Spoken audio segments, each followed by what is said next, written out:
So if you're going to choose cremation, a couple things to think about. The Catholic Church would prefer that we have, the full body of your loved one at the funeral mass. Although doesn't have to be that way. You can definitely have the cremation done ahead of time. But if you were to do the full body at the funeral mass, then we would have a funeral service and mass at the church. Then once that is done, we would then have to have your loved one go to our crematory to be cremated, which means that the burial is going to have to happen a couple days later.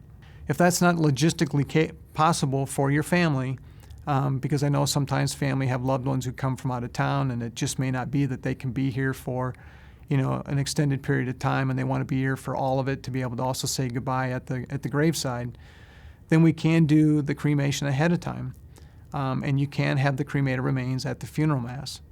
So the Catholic Church, in reference to cremation, recognizes that at various points, cremation is certainly acceptable.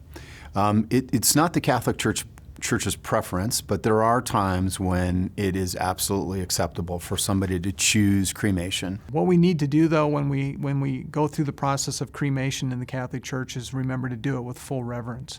The Church always did, in the past, prior to cremation, full body burial, which gives us the respect and everything of the human body.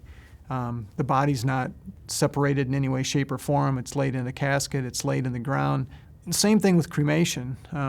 We can do it in the church, but we need to do it with full reverence, which means we don't separate the ashes. We keep them together. Depending on the type of resting place you choose on the cemetery grounds, there's options to choose small pine boxes and urn where the cremated remains are kept.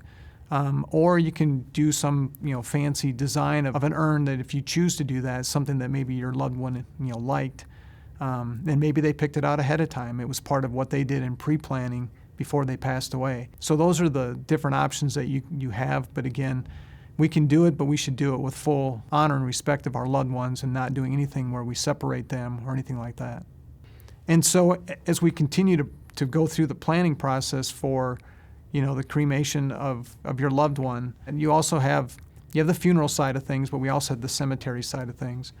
And so what we would need to do is, we would need to find a resting place for your loved one. So some options at, the cemetery that we offer are a niche, which is, above ground, small compartment where we put the cremated remains in, and then on the door we can have your loved one's name engraved on there along with their date of birth and their date of death.